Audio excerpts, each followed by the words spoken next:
নমস্কার বন্ধুরা, আজকে আমি সিলেটে রান্না করতে গিয়া আপনারা শস্য দিয়া রুই মাছ রান্না করিয়া দেখাইব। আপনারা শুরু থেকে শেষ পর্যন্ত দেখবা। এখন আমি এখানে দেখুন 1 চামচ খালা শস্য আর 1 চামচ সাদা শস্য ধুয়ে রাখছি। এটা আমি মিক্সিতে পিসবো। আর এখানে আমি কাঁচা লঙ্কা 3টা লাল হয়ে গেছে গিয়া এটা দিয়া আর 2টা কাঁচা লঙ্কা দিয়া বাটবো। এখন আমি এটা তো তখন আমি শস্য কাঁচা লঙ্কা বাটলাম। মাছের মাঝে আমি হলুদ দিলাম, একটু লঙ্কা গুঁড়াও দিলাম,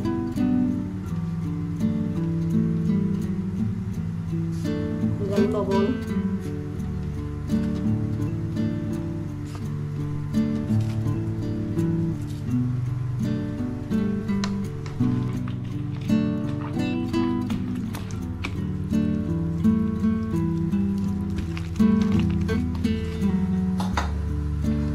কড়াই বয়াইছি। কড়াই গরম করলে সরষের তেল দিব। এখন আমি কড়াই গরম হয়েছে, এখন আমি দিলাম সরষের তেল। আমি আজকে সরষের তেল দিয়ে রান্না করব।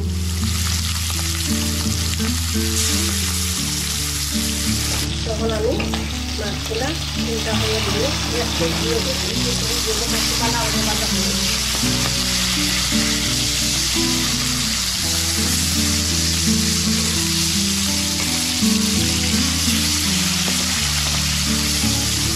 দেখো বন্ধুরা, আমার মাছ ভাজা হয়ে গেছে। এখন আমি নামাই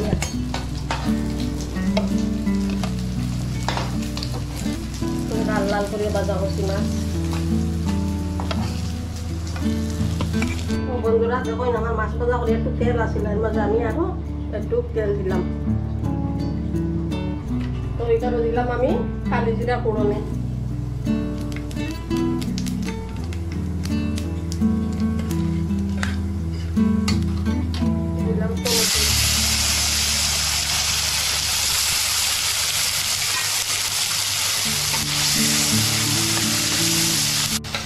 টমেটো নরম হয়ে গেছে, এখন আমি দিলাম কাঁচা লঙ্কা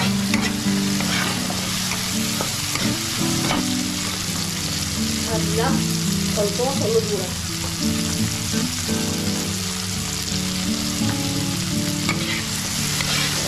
আমি লঙ্কা গুঁড়া দিতাম না, কারণ আমি সরষে বাটার সঙ্গে আমি কাঁচা লঙ্কা দিচ্ছি। তো বন্ধুরা, তখন আমি সরষেটা একটু সানিয়া লইয়া, কারণ এটার মধ্যে একটু সাবা সাবা হচ্ছে, এর লেগে ভালো লাগে না। আমি এর লেগে তারে সানিয়া লইলাম। তো বন্ধুরা, এখন আমি সরষে সানিয়া দিয়ে রাখছিলাম জল এগুলা দিলাম।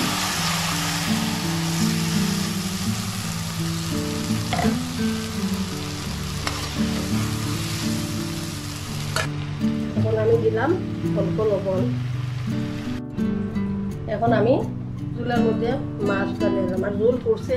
এখন আমি মাছ দিয়ে একটু সময় ফুটাইয়া নামাই।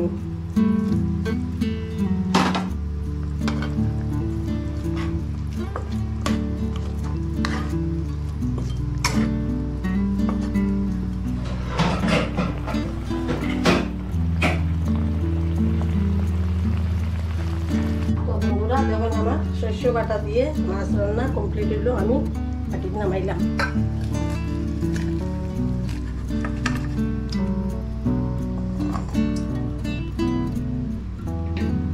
বন্ধুরা, আজকে আমি শস্য দিয়া মাছ রান্না করি আপনারা দেখাইলাম। আপনারা তো দেখলা। আপনারা এইরকম মাছ রান্না করবা, করিয়া খাইবা, খাইয়া আমারে কমেন্ট করিয়া জানাইবা। আর আপনারা আমার চ্যানেলটাকে লাইক করবা, বেশি বেশি করে শেয়ার করবা। আর যদি কোনো নতুন বন্ধু হইয়া থাকুন, তাহলে আমার চ্যানেলটাকে সাবস্ক্রাইব করে আমার পাশে অবশ্যই থাকবা। আপনারা ভালো থাকবা, সুস্থ থাকবা, সাবধানে থাকবা। টাটা।